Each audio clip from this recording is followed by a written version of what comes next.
Susana Cabucci, qué alegría hacer esta entrevista nuevamente, porque ya tuvimos alguna experiencia común. Y en esta gentileza de la Asociación Literaria David Lakmanovich, que te trajo para hacer un homenaje, bueno, me veo beneficiada de poder hacer esta entrevista, así que también agradecida a ellos, ¿no? Sí, yo también agradezco enormemente a la asociación, a la universidad que auspicia la asociación, a los escritores que participan. A través de Mónica Cazón he sido invitada a este homenaje que me sorprende y me alegra, no solo por mí, sino por la poesía, porque no estamos muy acostumbrados a los poetas a este tipo de reconocimiento, de modo que es una alegría verdaderamente. Y además que trae otro regalo, que es poder volver a estar con vos, María Blanca. Bueno, decir Susana Cabucci hoy es decir poeta. Me gusta la palabra poeta en lugar de poetisa. A mí también. ¿Sí? ¿Por qué te gusta vos más poeta? No sé, me parece que es general, que no hace las diferencias. Bueno, en realidad no estoy segura por qué, pero a nivel de sonoridad incluso no me gusta poetisa, ese isa final sí. Es desagradable. ¿Y cuándo fue ese momento que dijiste, soy poeta, me reconozco como poeta o me gusta presentarme como poeta? Porque la palabra, es decir, soy poeta, la mayoría de las personas creo que lo sienten como algo mayor, como algo superior en el arte. No sé también en ese aspecto cómo lo sientes, cuándo te empezaste a identificar con esta formulación.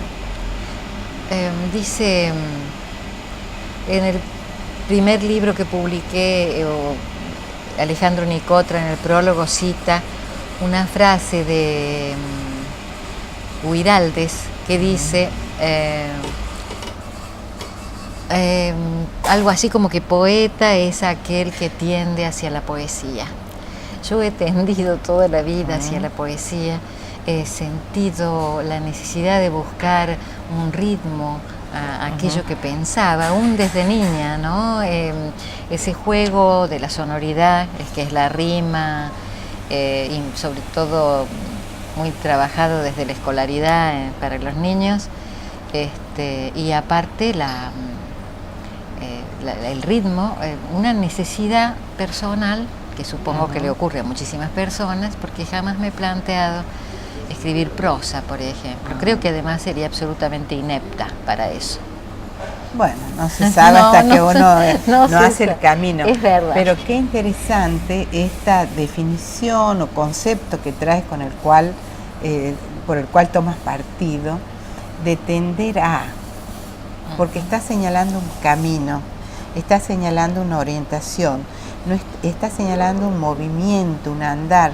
No es un estar en un lugar privilegiado y de altura, a pesar que desde afuera, al menos personalmente, para mí es un lugar distinguido, digamos, en el arte, sublime, esto de ser poeta, porque es trabajar con la palabra que nos constituye, entonces tan valioso para todos.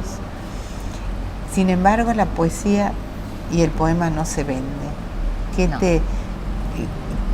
te significa para vos esto que se dice tanto entre los poetas? Por un lado, la ausencia de un aparato comercial que se interese por la difusión y la venta de la poesía es absolutamente comprobable, pero además hay una dignidad y un orgullo en decir que la poesía no se vende. Es decir, la poesía no se vende porque no se vende. Es decir, porque no se vende a las reglas del mercado, porque no se vende a los gustos de ciertos sectores que les interesaría usarla para otras cosas. Entonces, esa dignidad que tiene la poesía. Que no se la comercializa. Que no se la comercializa. No hay dinero para pagar la poesía. No hay dinero, y la mayor felicidad para un poeta es el poema, es decir, el mayor premio. No hay estímulos demasiado importantes, como en el caso de otros géneros literarios que sí tienen una difusión diferente y una valoración social diferente. Porque esto de que tiene un lugar de privilegio en algunos sectores, también es un lugar de menosprecio para otros. Es decir, bueno, son poetas, andan en el aire. Pero andan en el aire. No, no andamos en el aire. Trabajamos, criamos nuestros hijos, hacemos todo lo que hacen todos los demás seres humanos y además buscamos momentos de reflexión para poder encontrarnos con la poesía y ver si podemos acercarnos a ella. Te preguntaba, ¿en qué momento te sentiste ubicada en esa posición subjetiva de poeta? ¿Cuándo empezaste a sentir, yo soy esto, tiene que ver con esto que hago? Bueno, tiene que ver con un deseo infantil, es decir, yo quería ser poeta. Cuando soñabas con ser poeta o ser escritora? No, con ser poeta, que era lo mismo, porque en realidad escribir poesía o escribir prosa, yo no tenía la claridad de las diferencias, solamente que yo quería ser poeta, yo quería escribir como los poemas que nos leían en la escuela y quería escribir como algunos libros encontrados en la biblioteca familiar de la casa de mis abuelos y aunque en general eran narrativa, yo tendía a transformarlo en poemas. O sea que una vocación desde muy temprana edad. Desde muy temprana edad, que creo que desde antes de leer y escribir, antes de la edad escolar, y que además yo iba a un colegio religioso y tengo una estampita que tiene el niño Jesús con una oveja sobre los hombros y allí detrás, con una letra muy infantil y ya casi invisible, yo digo, le pido al Señor en esas épocas de absoluta inocencia infantil, que cuide ese libro. Después entre paréntesis dice cuaderno, porque esto es parte de mi vida. Pido ayuda y digo porque la poesía es mi vida, Señor. O sea que, ¿y cuántos años tenías? Y no sé, pero es una edad muy escolar, muy de los primeros años iniciales del colegio primario. ¿Cómo era esa biblioteca? ¿Recuerdas escenas? Bueno, acabas de contar tus poemas son muy ricos en imágenes. ¿Recuerdas escenas en esa biblioteca? ¿Qué es lo que había? ¿Cómo te movías en esa biblioteca? Sí, era una especie de comedor que se usaba pocas veces rodeado de bibliotecas.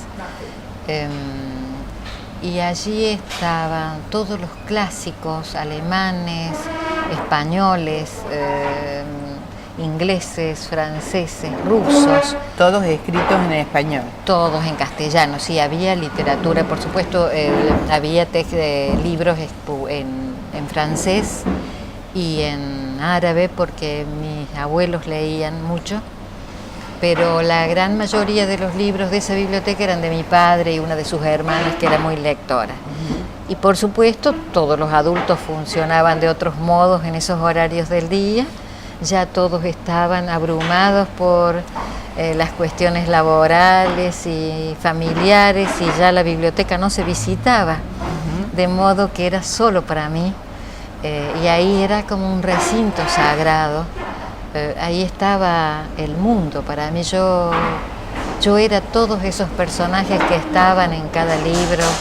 Es decir, yo era muy jovencita y ya sabía lo que era pedir limosna en los puentes del Sena, lo que era suicidarse en Moscú o viajar en carreta, no sé, en Alaska. Es decir, te abría el mundo. El mundo. Y me generaba una clase de felicidad que sí era lectura produciéndome.